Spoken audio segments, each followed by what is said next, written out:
Olá, pessoal, estamos de volta, mais um episódio do VZcast, o podcast da medicina veterinária e da zootecnia. Hoje estamos aqui com o Dr. Afonso, nosso presidente, Melânia Costa, nossa convidada especial, e com muita alegria trazemos mais uma edição da nossa nova temporada. Bem-vindos. Obrigado. Obrigada. A Melânia, nossa convidada de hoje, vai falar com a gente sobre comunicação e a medicina veterinária. Melânia, ela é jornalista, educadora organizacional, atua em programas de media training, comunicação institucional e comunicação interpessoal. Seus programas são aplicados a altos executivos e linhas de comando. Melânia, grande prazer e grande honra te receber aqui. Eu fico muito feliz de poder falar com vocês, né, e com todos que assistem ao podcast. Felicidade nossa. Obrigada. Então, o nosso bate-papo hoje é comunicação como estratégia para a medicina veterinária, né, doutor Afonso? Eu sou suspeito porque a Milane teve aqui Em junho, né? em junho numa plenária nossa Isso. e mediante a sua apresentação, o seu trabalho, e eu assumindo, né, naquela época eu acho que eu era candidato ainda, né? Foi a primeira plenária. Não, Foi, já era plenária, beleza. Plenária.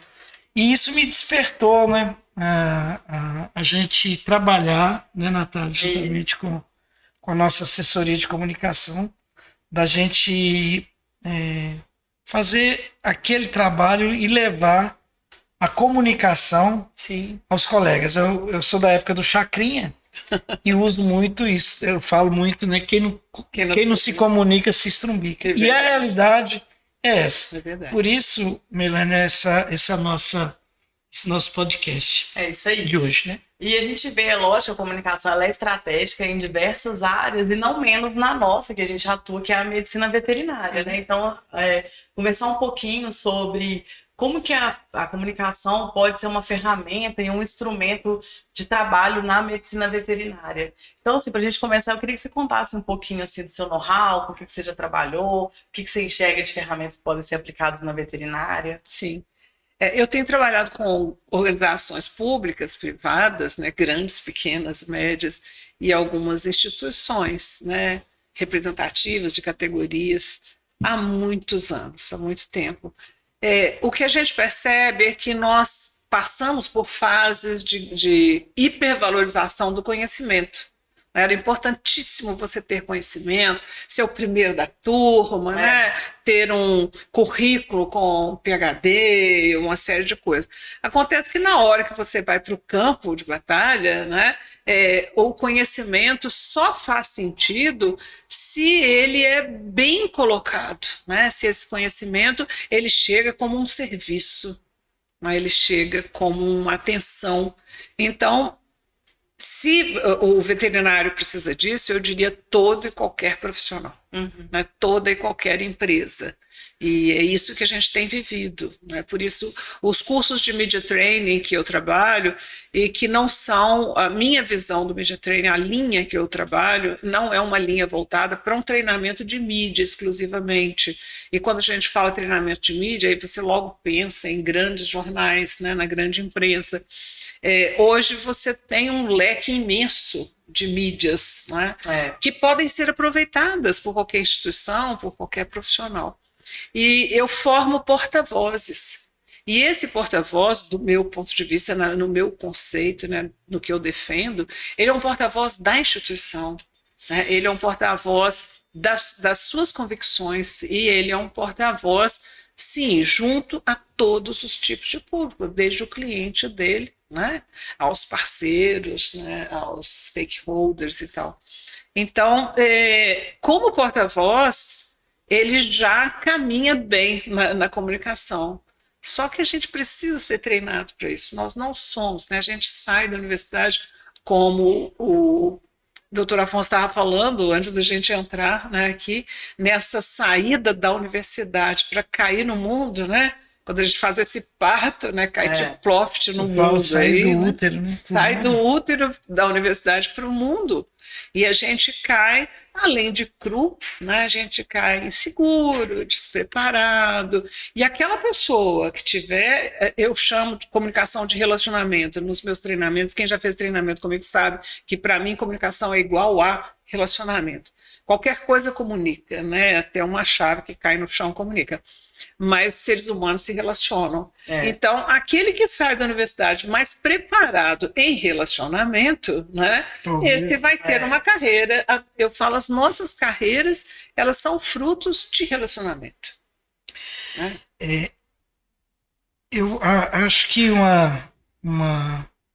não digo dúvida, mas um questionamento, uma curiosidade, que eu acho que a maioria dos colegas que estão nos assistindo tenham. Seria possível esse profissional, ele, em questões de, não sei qual período, qual tempo, para eles aprender, vamos falar assim, mas eu não sei como é que eu vou comunicar, doutor Afonso. Eu assisti o podcast de vocês, Sim. Vocês levaram uma pessoa fantástica, mas assim, o que a gente poderia passar para esse colega que está lá, está aí do outro lado? Sim. O que ele deve fazer? Quais são as dicas? Claro, o podcast só está iniciando, Sim. mas é uma curiosidade que ele já vai ter para ele aprimorar, para facilitar, vamos falar assim, a vida dele. Como que eu vou entrar? O que eu devo fazer para me facilitar a minha entrada no mercado? Sim. A primeira questão, a questão mais forte é que as pessoas acham que comunicação é falação, né? E, na verdade, é 90% audição, né? O bom comunicador é aquele que sabe escutar, né? Aquele que ouve. E o escutar, para mim, é ser sensível ao contexto. Né? Então, a primeira dica que eu dou é presta atenção. Né? Presta atenção em pessoas que você admira. Né? Presta atenção em pessoas que sejam referência. Presta atenção em como que elas se portam. Né? Traz de berço aquilo que você aprendeu, a educação, o respeito, né? A questão da hierarquia, né? Saber com quem você está falando, respeitar o espaço onde você se coloca. E ao prestar atenção, como a gente comunica por inteiro, né? Você vai prestar atenção, inclusive, à roupa que você veste, ao seu corte de cabelo, ao tom de voz que você usa, né? Tudo isso já está comunicando. Se você está saindo da universidade e parte para um processo seletivo, né, o examinador ele está te vendo como um todo lá na sala de espera. Ou imagina, como eu já vi acontecer, você tendo problemas na guarita lá. Né, já discutindo com a pessoa que vai te conduzir lá para dentro, ao guarda, ao segurança, seja o que for que está lá na portaria. Então, educação, respeito, e o ser humano aprende por imitação, né? Prestar atenção. Prestar atenção. Eu costumo até dizer o seguinte, quando eu estou dando treinamento, coaching ou fazendo mentoria individual, eu falo, cola lá na sua parede as fotos de pessoas que você admira. Né, ou personagens de filme, né, bem-sucedidos, né, a figura do personagem que você quer. Cola lá e começa a imitar. Então, a imitação, para mim, seria o primeiro e mais importante conselho. E naquela sua apresentação, você começa a sua apresentação falando assim, vocês não precisam ser igual ao Obama, que para você talvez seja o melhor comunicador, né? Sim, onde quando o Obama ele começa a pronunciar, todo mundo para, né? Então, não precisa a pessoa ser um Obama, né? Sim. Mas que bom se ele começar a imitar o Obama. Na verdade, é uma referência, né? Seja o Obama, seja quem for referência. Eu cito muito o Obama, doutor Afonso, porque ele e o Steve Jobs são considerados pelos os melhores palestrantes, os melhores oradores que a gente tem na modernidade. Mas o que leva... Qual o diferencial dessas pessoas em relação ao doutor Afonso, por exemplo? Pois é, eu acho que tem pouca diferença, doutor Afonso. Obrigado. Porque, na verdade, eles são atenciosos. Né, são atenciosos, você percebe, né, se você pegar filmes do Obama, né, sem voz, né, só o gestual dele, a maneira como ele se relaciona com as pessoas. Elogia, começa elogiando. Sim, ele volta, cumprimenta o motorista, dá a volta no carro para falar com uma pessoa. Então, assim, primeiro já começa por aí. Por quê? Porque quando eu dou para o outro... Atitude, postura... Exatamente. Então, se eu dou atenção ao outro, o outro já me deve, né? A gente chama isso de reciprocidade, que é uma característica do ser humano. Né? A minha tendência, né, é ser recíproco, né? Ser atencioso com ele. Então, e você, né? E o doutor Afonso, tem o seu jeito de ser atencioso. Né? Tem o seu jeito de ser respeitoso. Você nunca vai ser o Obama, mas você precisa ser atencioso do seu jeito. Né? Isso é até interessante, Natália, porque você que é uma pessoa da área de comunicação, sim, né, um expert, uma pessoa muda, ela pode se comunicar, sim, através de gestos, sim, de atitudes, sim, sim. Né? A gente chegou a essa conclusão. É o que você fala, não precisa a pessoa falar. Sim, só o corpo já comunicar é muito mais. Eu costumo brincar que um gago, um fanho, né? Ele pode ser um excelente comunicador. Por quê? Porque eu costumo dizer assim, ele ganha o direito de se expressar do jeito que ele dá conta, pelo gestual atencioso, a sua adequação ao ambiente, né, a consideração ao tempo, hora, local, o que eu estou fazendo aqui, o seu posicionamento. Isso dá a ele, né, o direito de ser quem ele é, do jeito que ele dá conta. Você falou sobre essa dica de prestar atenção. Eu acho que essa consciência, assim, prestar atenção na sua postura, na sua imagem, no seu posicionamento, essa consciência já é um passo, sim, né, Melanie? E a gente, engraçado, doutor Afonso, Natália, vocês vão concordar comigo, que da sala de aula você já percebe. Uhum. Você já percebe 60 alunos na sala, 50 alunos na sala, você percebe que é uma estatística, infelizmente, 5% se darão muito bem no mercado, né, das salas de aula. Quem são os 5%? Por mais humilde que a pessoa seja, né? Ela é bem posicionada, atitude respeitosa, disposta, disponível, não é? Você já sabe, você fala assim, esse aí já vai se dar bem demais, né? Então, se eu não tenho essas habilidades socioemocionais, essas habilidades de relacionamento, essas competências, eu posso persegui-las, né? E conclusão, não basta ser chacrinha, né? Você hoje, você tem que ser chacrinha, mas Obama, sim, e daqui alguns anos ou meses, porque sim, o mundo hoje, você vai ter que ser mais alguém. Sim. E eu penso o seguinte, porque pegando aí a sua carona, quando você fala não basta ser chacrinha, a gente pega muito como referência, quando eu pergunto assim, me tem uma referência de um bom comunicador? A tendência é você pensar em comunicadores de massa. Né? O Chacrinha, o Silvio Santos... Eu falei do Obama, mas o Obama, você percebe que eu falei pelos relacionamentos dele, pelo que a gente vê quando ele está calado, né? Pelo que a gente observa. Ele falando, ele é perfeito, mas assim, a atitude dele, né, quando ele está calado, fala mais do que... O discurso dele não teria o eco que tem se não fosse coerente, né, com a atitude dele. Então, você não tem que se espelhar num comunicador de massa, não é? Porque... Posso ficar bem à vontade? Claro. Eu não sei se eu levaria o Silvio Santos para casa, entendeu? Eu não sei se eu levaria o Faustão para casa. E um médico veterinário, ele é íntimo da família do cliente. Né? Ele cuida de algo como o filho caçula, né? Ou até mais que isso, dependendo da estrutura familiar em que esse pet ou esse animal está inserido, né? Não só o pet, mas o meu cavalo, né? O meu cachorro, a minha, né? Percebe? O meu gado.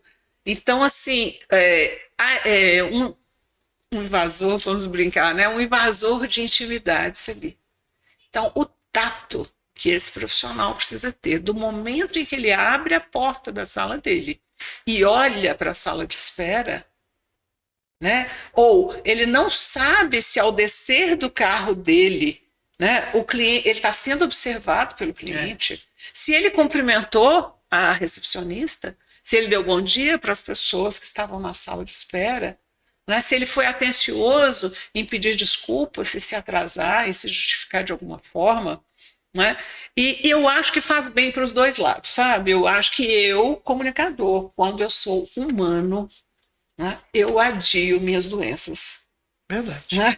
E acho que é aí que a gente encontra as nossas grandes questões do podcast hoje, que é esse dia a dia do médico veterinário. Sim. Porque ele vai lidar com situações críticas, ele vai ter conflito com os tutores, ele vai comunicar más notícias. Sim. Então, do mesmo jeito que pode ser uma consulta, um atendimento muito bem sucedido no âmbito da comunicação e da clínica em si, ele pode vir cheio de desafios, né, doutor Afonso? O dia a dia ele é muito complexo. E ainda vai chegar em casa, aguentar a esposa e os filhos, né? Você esqueceu de... Ele tem uma dupla ou tripla jornada, Então, né? assim, né? Então é porque nós somos iguais a todos. Sim. Nós vivemos da nossa profissão. Sim. A nossa família, a comida, o alimento, o vestuário da nossa família depende da nossa profissão. Sim. Então, se você tem um problema ou mal sucedido durante o dia, isso reflete no seu relacionamento com a sua família. Sim. Né? Então, é o que está acontecendo hoje. Né? Nós, médicos veterinários, e também menos, mas os zootecnistas também estão inseridos nesse contexto, a gente não está preparado, né, para comunicar um óbito, né? Uma eutanásia, né? A gente não está preparado. A gente não está preparado para ouvir o cliente falar: sua consulta está cara, você é mercenário, que hoje o cara compra um cachorro de 20 mil, 10 mil, e quer pagar uma consulta de 30, 50, 100 reais e fala que o médico é mercenário. Sim. Compra um saco de ração aí por 500, 600 reais e isso reflete tudo no profissional. Né? Então, Melanie, a dificuldade da gente se comunicar. Sim. Comunicar é o contexto, a gente não está falando só falar. Sim. A comunicação, pelo que você colocou aí, inteiro, né? Ela é um conjunto de ações, né, de atitudes. Eu penso nessa fala, né, do dia a dia do médico veterinário, como eu falei, né, ele trabalha com partes muito sensíveis, né, da estrutura familiar. Filho, né? Hoje filho, o cão, né? Não é mais... Antes era cachorro, pet, e agora é filho. É o filho. E em algumas estruturas, né, estrutura, por exemplo, de um casal sem filhos, né, de um idoso, né, é tudo que ele tem. E o cachorro, né, usando o exemplo do cachorro, que é o que está mais próximo, né, das pessoas, ele vai viver 14, 15, 16 anos. Né? Nós tivemos em casa dois cães, um boxer, que viveu 14 anos, desde recém-nascido, e uma cocker que viveu 16 anos conosco. Eu tenho um paciente de 23. Pois é. Agora, você imagina, é como perder mesmo, né, um filho, um familiar, aos 23 anos, né? Então, como que o profissional hoje... Nós estamos vivendo uma realidade diferente, né? Essa questão da autoridade do especialista, do profissional, seja ele médico, ou seja ele um zootecnista, ou em qualquer área, como na minha, por exemplo, na área de educação, né? Ela está sendo bombardeada o tempo todo, porque antes você não ia ao Google, né, para saber se o seu cardiologista estava certo, não é verdade? Já chega com o diagnóstico. Hoje você já chega com os diagnósticos. Não, diagnóstico, né? E tratamento. E ai de você, né? E ai do profissional, se ele disser algo que não estava no roteirinho que o cliente trouxe. E aí também com relação a preço, e aí também com relação a status, né, símbolos de status, a ração que eu uso, né, a coleira do cachorro, até a roupinha, né, que o cachorro usa, a festa de aniversário. Essas influências, elas estão invadindo, né, as casas mesmo. Então, houve um momento em que a sua palavra, né, como especialista da sua área, era a sua palavra. A confiabilidade vai ter que ser conquistada de outra forma. Ela não é a confiabilidade, ela não é algo que vem com o cargo, que vem com a função. Ela não vem atrelada à sua especialização, né? Porque eu confio desconfiando. E antes eu não tinha nada para eu desconfiar. Só nesse contexto aí, quando você fala aniversário, Sim. há 10 anos atrás, não, 15 anos atrás, eu tinha uma cliente que fez um aniversário para um cachorro dela. E isso gerou maior polêmica na cidade de Montes Claros. Sim. Só para vocês terem uma ideia. Imprensa, sociedade, pastoral, Sim. asilos, ela foi decapitada. Né? Sim, Assim, imagino. na comunicação, na imprensa, Sim. que já que a gente está falando de imprensa, como que a imprensa hoje, as coisas mudaram sobre essa conduta dela. Sim. Hoje, a gente está vendo mêsversário de cachorro. Né? Mêsversário, todo mês tem um aniversário do seu cachorro. E a comunicação, a imprensa, hoje vê com naturalidade. Essa questão, né, de tudo que é novo, né, gera um extremo, seja ele, é engraçado, né, seja ele otimista, né, uau, que legal, fez isso, nem é tanto, mas é novo, né, ou o contrário, né, que tragédia, que horror, né, mas depois passa. Por quê? A imprensa, e aí para vocês que estão assistindo, né, a imprensa ela se alimenta não do ordinário. É do extraordinário. É da desgraça. É do que é diferente, né, do que é inédito, do que é impensável, do que é novo. Então, aquilo que surge de novo foge do ordinário, né? Cachorro ficava no quintal, né? Ou fica na sua cama, na verdade. Então, não é novidade mais dividir a cama com o cachorro, né? Não é novidade mais. Mas houve um momento em que se alguém levasse o cachorro para a cama, ia ser absurdo, ia ser notícia. Então, pensando na nossa comunicação, doutor Afonso, com a mídia, né, com os veículos de comunicação aí fora, e não pense que você só vai sair na mídia porque você é alguma personalidade, não. Até criança tem um celular e filma você xingando o cachorro. Não é? Então, hoje você pode ser captado, né, e virar notícia, porque tem muito. Antes dependia dos repórteres que estavam na rua. Hoje todo mundo é um repórter com o celular na mão. Então, se cair na mídia. Eu falo hoje lá para os meus veterinários, até a forma de você segurar, conter um animal, a gente tem que ter cuidado. Porque dependendo, a pessoa filma você segurando mais forte, segurando às vezes pela orelha, às vezes o cachorro. E isso vem, a imprensa aproveita disso. Sim, aí. vai aproveitar. É porque hoje é questão de valorização, né? De questão de maus tratos. Sim. Né? E a gente acaba sofrendo isso aí, consequências severas por causa de uma conduta, por causa de uma ação, por causa de uma comunicação ali naquele momento pessoal. Ô, Melânia, dá pra gente falar de ferramenta, assim, no dia a dia? Porque para essa gestão de conflito, de expectativa, de ser observado, tem alguma coisa que eu posso fazer, um treino mental, alguma ferramenta que eu falo, olha, estou sendo observado, faço um... Sim. Primeira coisa que nós precisamos pensar é na necessidade de desenvolver a inteligência emocional. Eu preciso trabalhar a minha inteligência emocional. Eu preciso, vou usar uma imagem que eu uso muito, que é assim, segura o seu Rex. Né?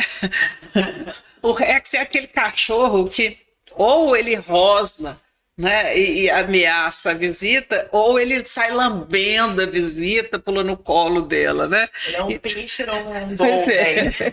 Então, nós precisamos segurar o nosso Rex, porque de vez em quando nós também saímos rosnando ou paparicando demais as pessoas.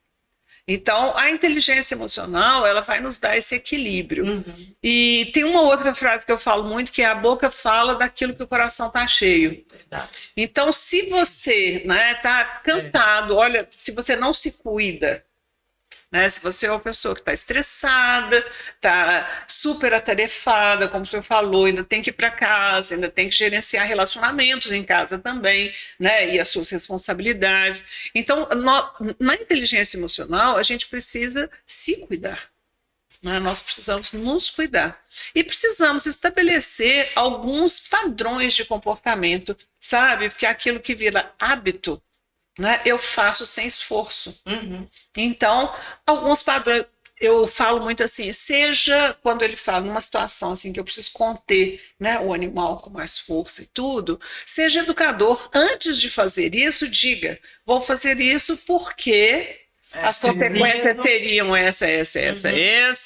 Né, se eu não fizer dessa forma, ele vai se machucar, e Pode morder. Isso. Então, o tempo todo, né, você pode prever uma situação, preparar-se e preparar o entorno, né, as pessoas, para uma situação como essa. Né? O doutor Afonso se encosta em outro ponto também, que é a gestão da expectativa. Sim. Às vezes o tutor chega com uma expectativa que não é falado, fica no ar. Sim. O médico veterinário faz o atendimento que ele acha ok e tá lá, da expectativa vira frustração e transforma num conflito. Sim. Isso é muito comum, né?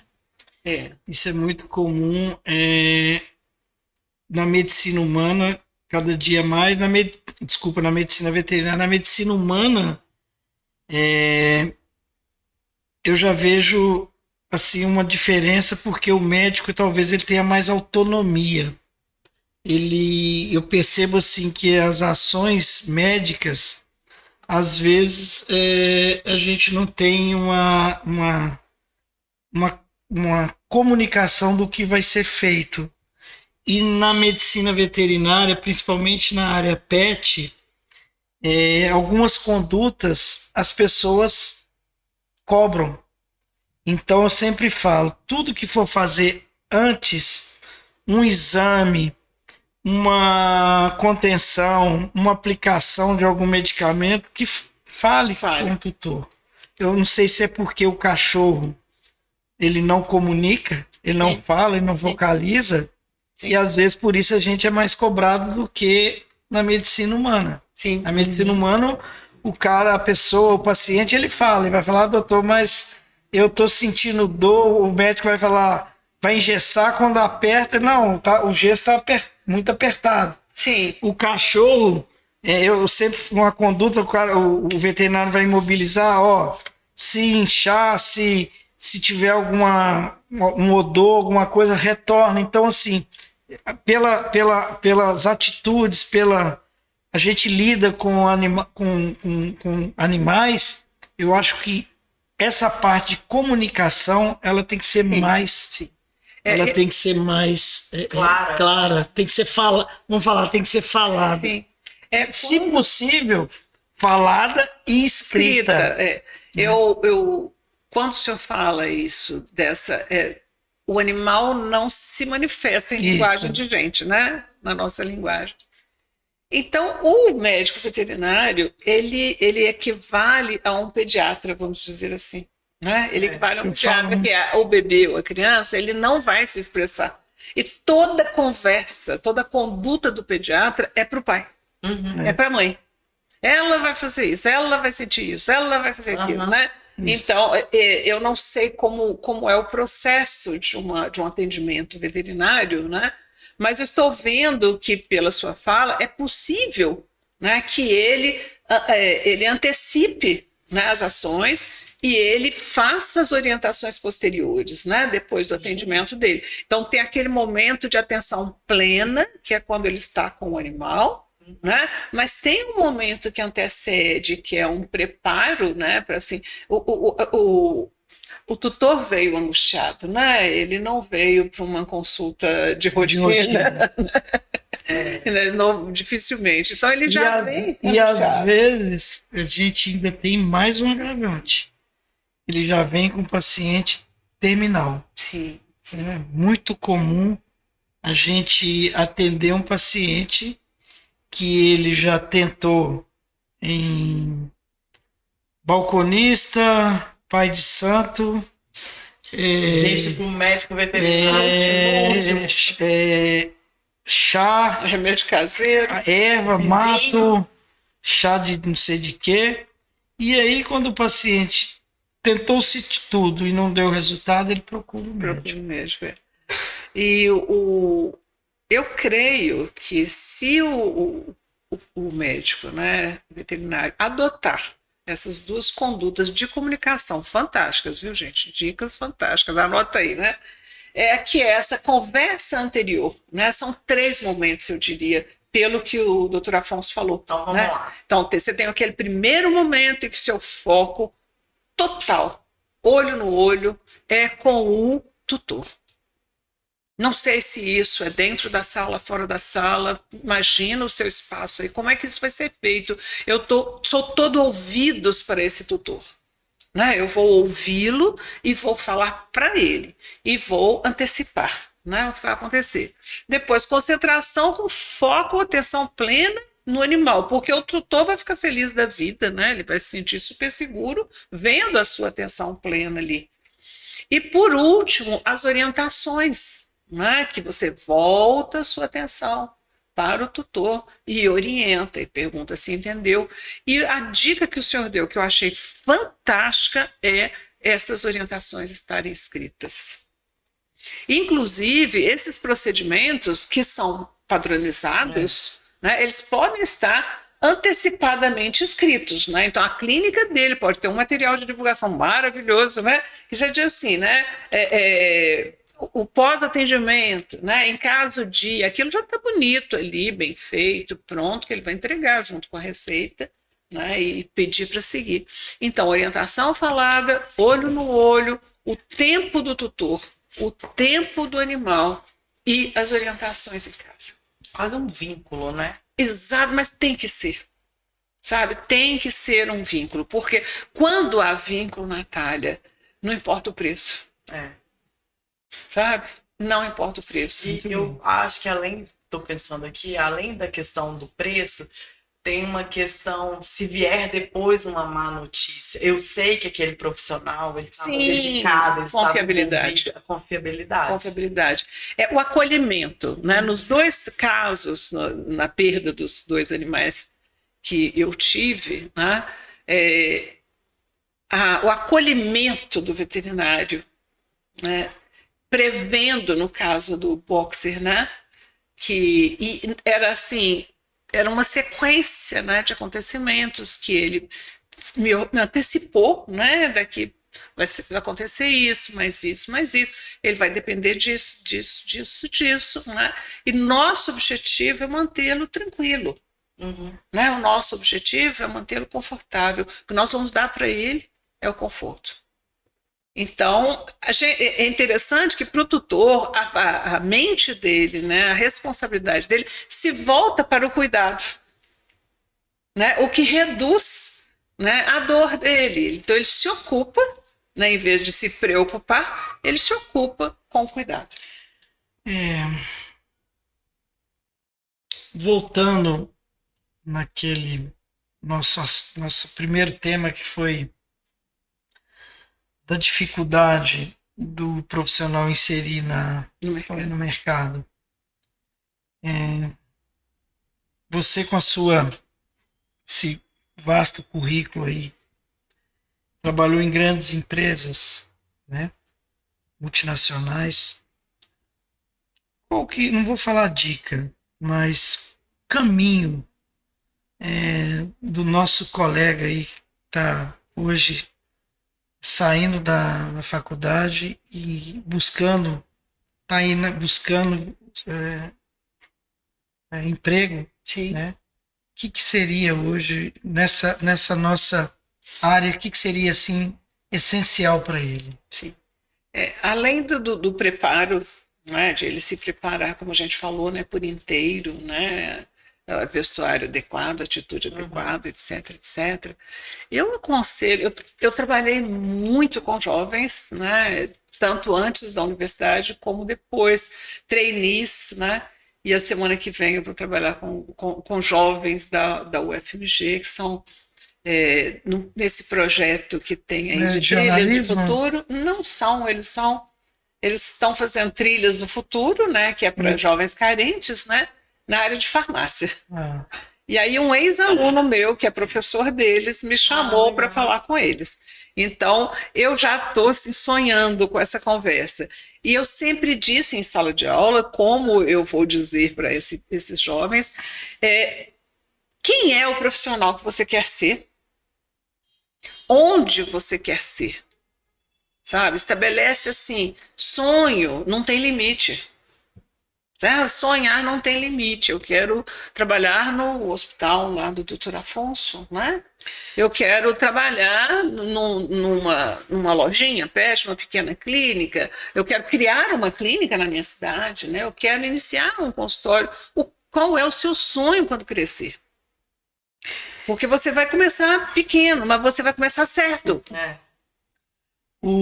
Quando você esteve aqui no conselho, no final da sua apresentação, você coloca um questionário para a gente, para ver se é terra, fogo, água ou ar. Água, terra, fogo e ar. Existe o perfil da pessoa que for fogo, que for água? Sim. Tem diferença hoje na sua visão, é claro, na visão técnica, né? Porque isso aí deve ser uma avaliação técnica, claro. Dela, do futuro dela inserir no mercado, como que ela vai ser? Sim. Os exames de perfil, testes de perfil que a gente faz, eles são circunstanciais, né? Nós temos em nós os perfis água, terra, fogo e ar, né? Que eu vou dar uma explicadinha daqui a pouco. Nós temos, isso faz parte do ser humano, qualquer teste de perfil vai dar isso. Mas há momentos, né, em que eu sou mais água, sou mais terra, sou mais fogo, sou mais ar. Eu posso ser, né? fogo e água. Você pode ser, né, prioritariamente, qual que é o de maior representatividade. Então vamos supor que seja o fogo. O fogo é aquele perfil realizador. O fogo, ele é intuitivo, ele vai e pula, sabe? O fogo, num outro tipo de nomenclatura, nós chamamos de tubarão. É aquele que não para, ele é ação o tempo todo. Se ele parar de nadar, ele morre, né? Então, o fogo é espetacular, né, para se arriscar. E ele é baseado em resultados, né? Ele é focado em resultados. Por ser muito ágil, muito determinado, muito focado em resultados, ele, se for muito alto essa indicação dele, ele perde em relacionamento. Porque ele vai sozinho, ele não tem muita paciência. Ele não tem muita paciência, ele é automotivado, né? Então, na carreira não é muito legal, né? Porque principalmente no começo da carreira, você tem que contar com a cooperação do entorno, né? Com a simpatia do entorno para você crescer, né? Então, você vai ser um líder lá na frente, mas segura o fogo. Mas segura o fogo por enquanto, a né? gente vê isso muito na prática. Mas se ele é proativo, dependendo da empresa, vamos supor que ele entre numa empresa pequena, que você tem que ser pau para toda a obra, tem que ser ágil, né? Tem que tomar decisões, ele é perfeito. Ele vai ser perfeito ali. Ele vai se destacar. Né? Vai se destacar. Agora, a água é a característica do relacionamento. Então, se o senhor tiver fogo e água, para a liderança é perfeito, porque você é impetuoso, você é realizador, né? Você é intuitivo, você percebe e você consegue trazer as pessoas juntas. Porque a água é isso, é aquela que sai carregando tudo em volta. Então, é excelente, né, para congregar pessoas, para envolver pessoas. E o líder que consegue envolver as pessoas, fazendo-as crescer, ele vai ter essas pessoas para o resto da vida. Né? A terra, o perfil terra que nós falamos, ele é pé no chão. Ele é organizadíssimo, ele é muito organizado, ele é sistemático, adoro um Excelzinho, né? Qual que foi o meu perfil? Um gráfico. Eu tenho a impressão, eu falei primeiro, que eu acho que era. Segredo, viu? Eu acho que era fogo e água. Eu acho também. Eu também acho que era fogo e água, por isso que eu falei dos dois primeiro. Então, terra é muito pé no chão. Para o momento de buscar mercado, saindo da universidade, você tem que ser terra rapidinho, sabe? Estruturar, primeiro para planejamento, né? O que eu vou procurar, o que eu estou querendo, o que eu vou buscar, como é que eu vou me preparar para isso, beleza, né? O roteirozinho das visitas, né? Organizar seu currículo, ter as referências das pessoas certas, é o terra que você precisa ali. Mas você não pode ser tão terra, você vai precisar de fogo, você vai precisar ir para a rua. Coragem. Você vai precisar de coragem, você vai precisar se lançar, vai receber não o mês inteiro. E eu falo com os alunos, eu falo, tudo bem, você só precisa de um. Mas eu ouvi 30 não, mas você só precisava de um, cara. Né? O um que vier já resolveu. Então, e o fogo, terra e ar é o visionário. O visionário, ele te alimenta. Né? O visionário, assim, você vislumbra, né? Você idealiza, e dentro da empresa você vai levar inovação. E se você perceber na hora da entrevista, né, que a empresa busca inovação, busca um inovador, né, libera isso. Se você conhece a empresa antes, melhor ainda, que é uma dica, né, você ler tudo sobre a empresa. Né? Você vai ser chamado para uma entrevista, leia tudo sobre a empresa, como ela foi fundada, vai lá no site dela, vê se é uma empresa familiar, veja o perfil do dono, né? Começa a viajar na viagem. Né? Você, aproveitando a deixa, hoje é muito comum,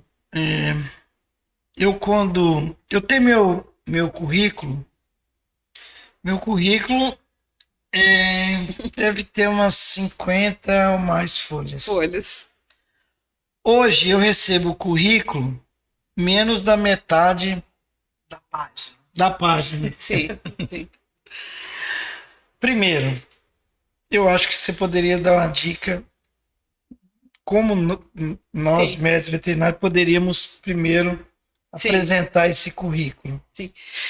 E segundo, aproveitando depois a sua resposta, só complementando. Sim.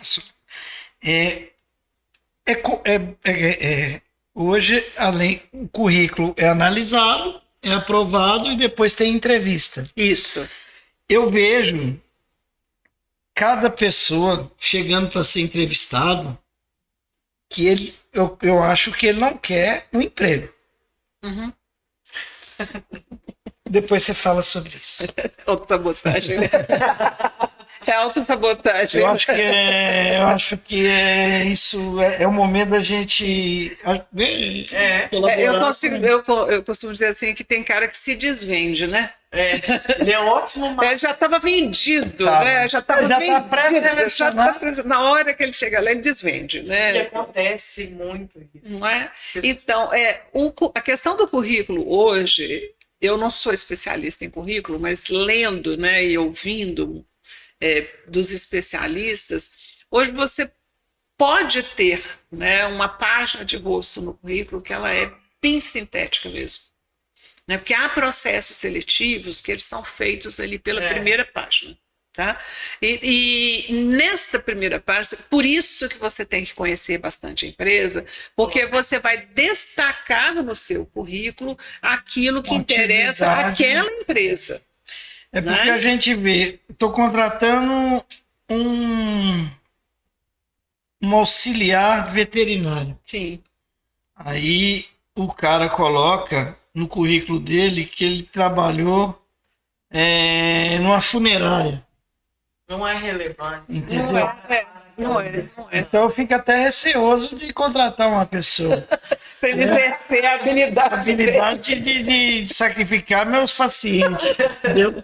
Então, assim, eu estou citando isso porque já aconteceu comigo e não procede, né? É o que você está falando aí. Você, pelo menos, analisar, avaliar o que é a empresa, vaga qual é a mesmo. função, qual que é a missão da empresa, Sim. para ele fazer um currículo. Não precisa fazer um currículo igual o doutor Afonso. Ele precisa avaliar a empresa, né? Propósito, missão, os valores da empresa, vai lá no site, dar aquela estudada. Nós, jornalistas, pedimos notícias, né, Natália? A gente vê o que saiu na mídia, né, da empresa e tal. E a vaga. Para essa vaga, normalmente vem a descrição, né, da vaga ali. Para essa, toda a experiência que eu tive, para que sirva para essa vaga. Vamos supor, você precisa de alguém que seja habilidoso, não é? Você já foi voluntário num asilo, por exemplo. Faz sentido, né? Você gosta de relacionamento com pessoas, você participa de grupos de não sei das quantas. Então, assim, o que é que essa vaga exige de mim? De habilidade, não só as pessoas pensam no currículo como o que eu já fiz. Mas eu não estou te contratando pelo que você já fez, porque você já fez. Eu estou te contratando pelo que você é. Quem você é. E se você tem potencial de fazer o que eu for... Exatamente. Aí você vai ter, a gente chama, tem um chá, né? Chá é uma sigla, né? Que é conhecimento, habilidade e atitude. Então você vai ser avaliado por ter conhecimento, mas para uma vaga de assistente de alguma coisa, de repente não é o conhecimento. Eu vou precisar mais. Ele é habilidoso, né? E qual é a atitude dele? Agora, se ele vai ser um profissional da área técnica, né? Aí eu preciso saber o conhecimento que ele tem. Aí depois que eu me vendi para aquela vaga daquela empresa especificamente, né? Nessa síntese do currículo, que é um briefing, na verdade, aí sim eu posso acrescentar ao currículo, né? A comprovação daquilo que eu disse, né? Atividades, etc. Agora, você sabe que para o primeiro emprego a pessoa não vai ter aquilo ali. Então, ele vai colocar atividades acadêmicas, né, relacionadas a cursos que ele tenha feito, trabalhos que ele tenha desenvolvido, né? E aí sim, até chegar a 50 páginas do doutor Afonso. Então, pode ser feito isso. Pode ser feito isso. Pode fazer um breve currículo de apresentação. Na verdade, algumas orientações são para que você faça isso numa carta, né? Você faz uma carta de apresentação ou uma página de rosto. E quando ele for pré-selecionado, qual que não vamos falar aqui que ele não deve fazer, não deve falar, né? Sim. Porque seria uma entrevista aí, sim. Já é pessoal. Que seria interessante ele falar? Sim. Fala. Que a gente questão de postura. Dependendo da eu não estou falando de apresentação, não. Estou falando da atitude. Da fala mesmo, né? Além das atitudes Bom que nós dia, já falamos, boa tarde, né? boa noite. Então, né? A fala dele, né? Vamos pedir a receita da mamãe, né? Com licença, por favor, muito obrigado, me desculpe, né? As palavrinhas mágicas, isso não pode faltar. Né? Essa postura independe, doutor Afonso, do cargo. O cara pode estar se candidatando à vice-presidência da Vale, sabe? Com licença, por favor, me desculpe. A fala dele tem que ser uma fala que abre, uma fala que aproxima, né? Então, prepotência está fora. Né? Pressa está fora, preguiça está fora, sabe? Então, a fala dele vai ser uma fala principalmente de escuta. O que a gente sente na entrevista é que o estado de tensão do candidato ou de desatenção dele é tamanha que ele não presta atenção ao que está sendo perguntado.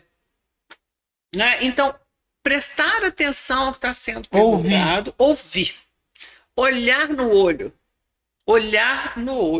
né, sentar-se confortavelmente para que a posição dele, né, o olhar seja bem no olho mesmo do entrevistador, com Ela vai segurança, entrevistar. né? E assim, não se constranger de pedir para repetir a pergunta. Não entendi. Eu não entendi, você Por poderia favor. repetir. Olha, eu entendi que você está me perguntando isso. É isso. Então, eu posso perguntar, pedir para repetir, eu posso checar o meu entendimento. Isso faz parte da escuta. Né? E aí a pessoa lá vai dizer assim, é isso, mas eu gostaria que você se focasse mais em tal coisa. Uhum. Entendeu? Então, na segunda, o cara te Já dá uma direciona. dica, né? Ele Já te dá um direciona. direcionamento. E perguntar quanto é que ele vai ganhar nunca, né? De jeito nenhum, né? Porque primeiro que essa conversa não é a conversa deste entrevistador, a menos que esse entrevistador puxe. Mas essa conversa é de departamento pessoal, né? Ou é do RH. Então, assim, a questão salarial, às vezes, já foi colocada No no chamamento, anúncio, né? e tem gente que é tão maluco da cabeça que viu o salário lá e faz cara feia na hora que escuta o salário aqui, mas você não tinha visto. Isso acontece. Você já não sabia a faixa salarial? Tá Você não frustrado se com o quê? inscreveu, você já não está nessa situação aqui sabendo quanto é que é o salário. Pois é, porque voa, né? Começa a viajar na maionese, achando que vai poder negociar. Né? Sempre vai haver alguém melhor que eu, do ponto de vista de conhecimento. Então, o que eu posso desenvolver em mim são essas habilidades interpessoais. E essas habilidades, elas estão cada vez mais necessárias e deficientes, Sim. né? Assim, acho que esse ponto que você falou de atenção serve para tudo, né, Sim. Mila? É verdade. É a atenção nesse atendimento, é a atenção no que a pessoa está falando, é a atenção de como eu vou me portar. A nossa A gente tá atenção, num a nossa ritmo. atenção nunca foi tão disputada. Pois é. Né? A nossa atenção ela é disputada o tempo inteiro. Quando eu estava comentando, acho que foi com o motorista na hora que eu vim, né? Eu estava dizendo assim, houve um tempo em que você sentava para estudar, você só estudava. Não é? Você sentava para atender alguém, você só atendia. Mas hoje tem assim, tem o celular, tem alguém me esperando, você sabe que a pessoa está esperando. Antigamente, não, a secretária é que sabia de tudo, né? Você estava todo inteiro ali. O menino está conversa, né? estudando e jogando ao mesmo tempo. Então, assim, a nossa atenção ela é muito disputada. E é exaustivo, Natália, não é? Joga exaustivo. videogame e estuda. Escuta. Essa geração pode ter vindo assim, mas a nossa não. Eu que digo. Não é? Eu que digo. A nossa é bem mais reduzida. A gente traz isso para a realidade, lá voltando lá no consultório, né? Se você não dá essa atenção, como você vai comunicar uma má notícia verdadeiramente, assim, né? Você Sim. tem que ter, ao mesmo tempo que você tem esse vínculo e essa atenção, você tem que ter um distanciamento profissional, Profissional. É, né? Doutora Afonso, né, Melania? é difícil, né? Dilema, né? Pelo que nós colocamos aqui até agora, de comunicação, então, assim, pelo que eu estou vendo, o Chacrinha hoje, ele para entrar no mercado hoje, ele ia ter dificuldade, Sim. né? Sim. Porque o que a gente está vendo aqui, até então, que a atenção, às vezes o escutar, Sim. ele é mais interessante ou é uma É mais importante, mais importante do que falar. ele falar. Eu costumo dizer assim, gasta 70% do seu tempo percebendo, né, ouvindo, olhando, percebendo, e 30% você resolve. Eu tenho eu não sou da área, eu creio que a maioria dos colegas aí também que está nos assistindo não é da área que eu vou, né, de comunicação.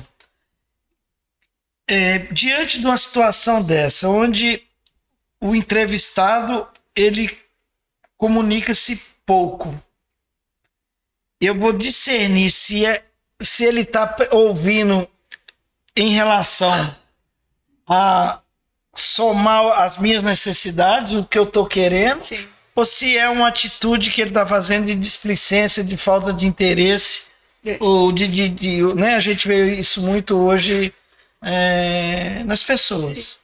O profissional que se especializa, né, em contratação, né, em seleção de pessoal, esse profissional, se ele tem o interesse dele despertado pela pessoa, pelo caráter dele, pela atitude dele, ele facilita a entrevista.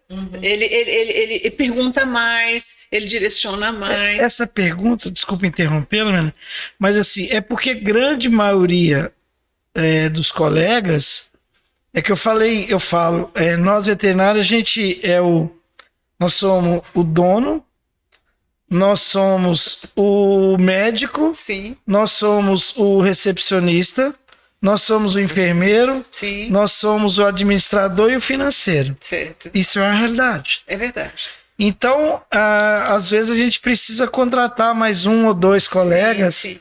Mas nós não somos da área de RH, sim, né? Sim. Então, entra nessa sua dica sim. do nós, médicos veterinários, o que a gente tem que ter nesse colega que a gente está selecionando?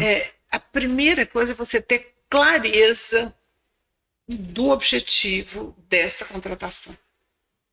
Bacana. Eu estou contratando por quê e o que eu espero, o que eu estou esperando dessa pessoa. Muitas vezes você contrata mal, e contratar mal é um prejuízo doloroso e financeiro e saúde mental e tudo, né? Contratação.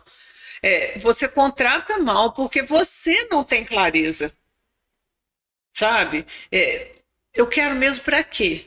Aí, se eu quero para a recepção, essa pessoa tem que ser, né? Aí eu tenho essas características. Bom, se eu quero um assistente, né, na recepção, mas que possa me assistir, né, dentro da sala de atendimento, essa pessoa tem que ser esperta, ela tem que sacar, ela tem que ser inteligente no sentido de praticamente ler, né, o que eu estou precisando ali. Eu preciso de uma pessoa mais viva, né? Então, vai ter aquela pessoa na sua frente que você fala, opa, essa pessoa é viva, ela tem uma sacada, né? Ela reage bem e tal. Então, se eu não tenho clareza de para que eu estou contratando, o que eu espero dela, né? Quais são as funções que ela vai exercer, sabe? A descrição das funções mesmo, sabe? Ela vai abrir a porta da clínica, pontualidade, né? Então eu preciso, como é que eu vou checar isso? Como é que eu vou informar essa pessoa? Percebe? Então, se eu não tenho, né? Se eu não sei, eu costumo dar um exemplo bem caseiro mesmo. Se eu não sei o que eu vou cozinhar para o almoço, eu não sei o que eu vou comprar no supermercado. Isso mesmo. Não é? Então eu fico assim, eu tô precisando de um jovem lá, tá? Tô precisando de uma moça para me ajudar. Tô precisando de uma menina assim, recém-saída da faculdade. Ok. Esperta, não esperta, sabe? Focada, calada, introvertida. Isso é muito importante porque tem a ver comigo. Quando eu contrato uma pessoa, eu, Melânia, né, eu costumo dizer assim, eu prefiro que seja calada, ser uma pessoa que seja, uma pessoa que seja mais tranquila, que seja mais calma. Por quê? Porque eu sou essa pessoa que o doutor Afonso falou. Eu canto assovio com cana. Eu atendo o cliente, eu atendo no remoto, eu atendo na saída, o cliente me chama a qualquer hora. Então eu posso estar atendendo e a pessoa entrar falando em voz alta na minha sala, entendeu? Então, para que eu quero essa pessoa? Em que situação ela vai trabalhar? E o que eu espero dela? Então, se eu preciso de uma pessoa mais animada, efusiva, eu vou falar, eu vou colocar isso. Se eu preciso de uma pessoa mais discreta, eu não dou conta daquela falação de... Se eu não dou conta disso, eu já vou procurar, sabe? Porque senão eu vou contratar errado. Bom, Melânia, acho que um outro desafio que é bom, importante a gente falar, que é um mar de oportunidades, mas pode ser armadilha, são as redes sociais. Sim. Então, às vezes, os profissionais vão para lá, colocam suas caras, seus CRMVs, sim, estão super animados, e ali, ao mesmo tempo que pode ser uma oportunidade de network, de mostrar trabalho, relacionar, está expondo, né? Sim. Então, eu acho que é um risco, né? Falando com o povo da roça, uma faca de 2 legumes, na verdade. Mas aí a gente, em cima disso aí, Natália, a gente vê uma crescente muito grande hoje desses movimentos em redes sociais, né? Primeiro que hoje você vai procurar uma empresa para marketing, ela fala, doutor, você vai investir no digital. Sim. Hoje a gente sabe que rádio, televisão, backboost, seja o que for, perdeu muito espaço para questão de custo também, né? Penso assim. Sim. E o mercado cada dia mais disputado. Então, colegas viram que que é proibido, né? Colocar preço, colocar imagens, o cara faz uma cirurgia, um procedimento, coloca a imagem, isso ainda está tramitando, para que todos saibam, no Conselho Federal ainda sobre o tema de publicidade, né? Ela ou vai manter ou vai mudar alguma coisa, mas por enquanto ela é proibida. Sim. Ele vai responder um processo ético por causa disso. Você enxerga, está na área de comunicação, a sua pergunta foi direcionada. Mercado, né? Como é que ela enxerga, como é que você enxerga mediante essas proibições? Sim. E cada dia mais os colegas divulgando as suas ações, suas clínicas, enfim. E também no sentido de sermos completos, assim, eu não sou só uma Natália da rede social, eu sou uma Natália da vida real, eu acho que isso às vezes as pessoas confundem do travão, e acho que na rede social é um tanto, e depois na vida real, no consultório, acabou isso, não existe mais essa barreira, né? Eu acho, como uma pessoa que vê essas publicidades, né, me incomoda, sabe? Eu ainda acho que a ética profissional ela precisa ser rigorosamente seguida, porque a ética não é inventada do nada. Mas você acha que isso não influencia nas pessoas? Você acha que isso não alavanca o seu negócio? Tem outras formas de alavancar o negócio sem desrespeitar a ética profissional. Aqui. Primeira coisa, eu vou trabalhar com o digital. Perfeito, porque não existe mais páginas amarelas, né? Não tem como eu consultar no catálogo ali. Acho que essa moçada nem sabe o que é página amarela. Página amarela, explica o que é página amarela. Era um catálogo de telefone que você abria, né, para achar o veterinário ali. Porque as páginas brancas eram por rua. E as páginas amarelas eram por serviço. Então, por isso que ela falou página amarela. E tinha no telefone também, né? Que você ligava o telefone e pedia informação por telefone, né? Mas não existe mais. Então, eu preciso de um profissional. Muito provavelmente, eu vou buscar no Google, eu vou buscar no Instagram, eu vou buscar, não importa se é a padaria da esquina, eu vou ver se tem no Instagram, eu vou ver se tem no Google, né? Eu vou ver se apareceu no Facebook. Essa semana eu precisei de um carreto para transportar uma mesa, não é? E eu fui lá no grupo do bairro, no Facebook.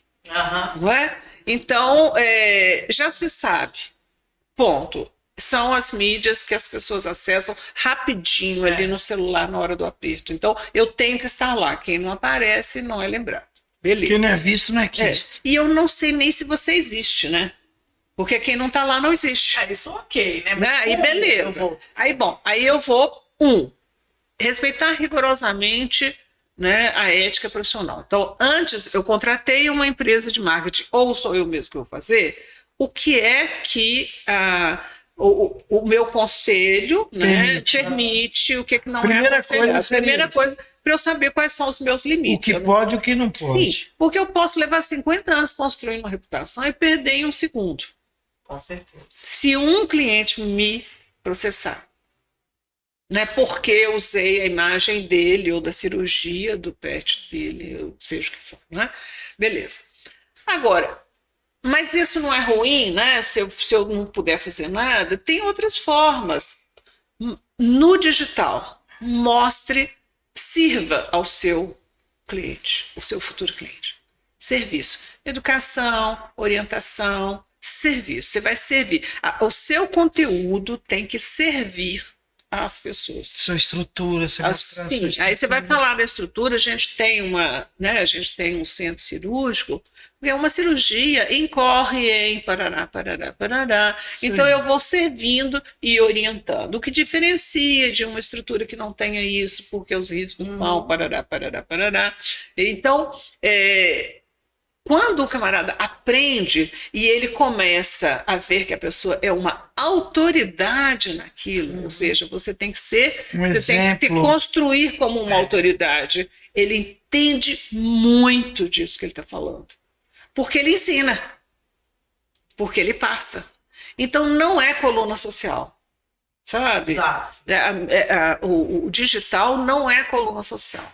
Né? O que eu vejo nessa linha, às vezes o colega tem um número expressivo de seguidores, muito Sim. grande, mas aquele talvez que tem um número mais reduzido, ou não tem às vezes nem seguidores, Sim. ele tem hoje ele está mais bem estabelecido financeiramente. Sim, o seguidor, eu brinco muito assim, o seguidor é tapinha nas costas. Oh, fulano, eu te vi lá, oh, que legal, ficou tão bonito o seu post.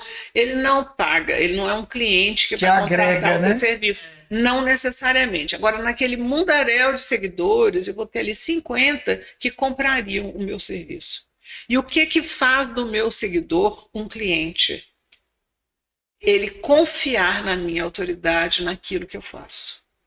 E isso só é possível quando eu demonstro o meu conhecimento, a minha habilidade, puxar, né? O conhecimento, as habilidades e as minhas atitudes. Indo nessa linha, hoje a gente está muito em voga os influenciadores. Sim. Um médico veterinário influenciador, você acha que ele vai ter sucesso? Significa sucesso? É possível, né? É possível que ele tenha sucesso, sim. Ele vender, né? Porque os influenciadores hoje eles vendem marcas. Sim, eles vendem marcas. Ele vai ter sucesso, mas não, ele que não se engane, porque o público não é bobo. O público sabe exatamente quem é aquele que está servindo, né, e quem é aquele que está vendendo, né, quem é aquele que está representando uma marca. Então, se eu escolher ser um garoto propaganda ou um influenciador, beleza, vou viver com isso, vou ganhar disso. Né? O que vai botar dinheiro no meu banco é o papel de influencer. Não né? de médico veterinário. Mas isso que eu queria, dá para conciliar? Dá para conciliar, você vai dá ter... para bater escanteio e cabecear. Dá para conciliar, mas eu não sei se... vai depender muito da personalidade dessa pessoa, sabe? Vai ter gente que não consegue conciliar em si esses dois papéis. Né? Ser um excelente profissional, confiável, autoridade naquilo que faz e ser aquele que está vendendo produto. Né? Entre um vendedor de produto e uma pessoa que demonstra conhecimento, habilidades, atitudes, eu, como cliente, né, vou primeiro no de cá, né? O outro eu bato palma, eu aplaudo. Entendi. Né? Deu para entender? Deu para entender. Pessoal, entenderam? Infelizmente tem papo aqui para 3 dias, né? E 3 noites. Não é? Mas estamos caminhando para o final, infelizmente. Mas tudo na vida, Natália, a gente tem começo, meio e fim. É isso. Né? Então vamos a parte 1, final da parte 1. Sim. Né? Mas, Melanie, vamos deixar uma dica final aí para o pessoal, por favor, assim, como ver a comunicação como uma estratégia para um negócio ou para o profissional da medicina veterinária, por favor. Sim. Eu acho que não dá para ignorar, né, que comunicação é tudo. Também não dá para ignorar que você tem todos os meios, né, disponíveis. Tem uma riqueza de meios infinitos. E estes meios podem ser utilizados de acordo com o seu jeito de ser, né? Com a sua forma. Vai ter gente muito boa de Instagram, mas vai ter gente que num podcast, né, ele consegue construir essa autoridade que ele precisa. Isso se tratando do mercado. Agora, quando eu penso no negócio, Natália, eu penso assim, começo, meio e fim, sabe? Ele tem que ter definido qual é o negócio que ele quer ter, que cara esse negócio vai ter, qual é a cultura que ele defende, quais são os princípios, essa clareza do que é que ele tem, né, para oferecer, né, como ele é, o jeito dele, a coerência entre o negócio e ele, Sim. né? Tendo isso claro, o que a gente vai chamar de diagnóstico, né? Nós vamos fazer uma anamnese, né? Um diagnóstico entre o que eu quero ser e o que eu posso oferecer. Aí sim, pensando nisso, quais são os públicos em torno de você? Né? É a minha comunidade, onde é que eu estou inserido? Né? É a comunidade, a igreja, a escola, né? É o Seria uma cliente, análise, né? seria um levantamento de dados. De dados de diversos públicos, né? Tem os fornecedores, tem os compradores, tem o cliente. Quais são os meus públicos? E como é que eu preciso me relacionar com esses diversos públicos? E aí, então, vamos supor que seja um médico que ainda é professor. Então, a relação dele com a academia, né, é uma relação muito forte. Né? Então, o que eu faço em termos de comunicação para a comunidade acadêmica? Uhum. Né? Você é um pesquisador, né? O que eu trago como pesquisador? Então, tendo bem claros os meus diversos públicos, a gente vai passar para o planejamento, né? Que é esse planejamento da comunicação para dentro, eu e os meus colaboradores, se eu tiver, né? Eu e os meus clientes, que eu tenho, e para fora, né? Para a comunidade geral. A minha relação com a comunidade geral vende muito. Sabe? Com as escolas, com as igrejas, com as campanhas de segurança, com a participação em eventos, né? Isso porque constrói autoridade. E é a autoridade que vende, viu? Bacana. Excelente, né? Uma aula, E aí, né? Muito bom. É um assunto bom, né? É um assunto bom porque ela tem a capacidade de pegar um alto executivo da Vale, né? E transformá-lo em alto executivo, nem sei de onde, né? É verdade. É assim, eu costumo dizer que dentro da sala de aula, todos são alunos. E os presidentes são os mais encapetados. Tá vendo, né, gente? É isso aí. Queremos agradecer pela essa oportunidade. Eu que agradeço, Natália. E aguardem, coisas boas virão. Virão. E eu fico muito confortável nessa casa. Essa casa me recebe bem. E eu gosto muito, né, de falar com quem quer ouvir, né? Quem quer mudar. Muito bom. Excelente. Muitíssimo obrigada mais uma vez, pessoal. Espero que vocês tenham gostado. Sigam o Conselho nas redes sociais, curtam, compartilhem esse episódio, ajudem a gente a transformar a medicina veterinária e a zootecnia. E mandem suas sugestões, estamos abertos a receber indicações de profissionais. Vamos fazer um CRMV para todos, né, doutor Afonso? Juntos seremos mais fortes. É isso aí. Muito obrigada, pessoal. Tchau, tchau. Tchau.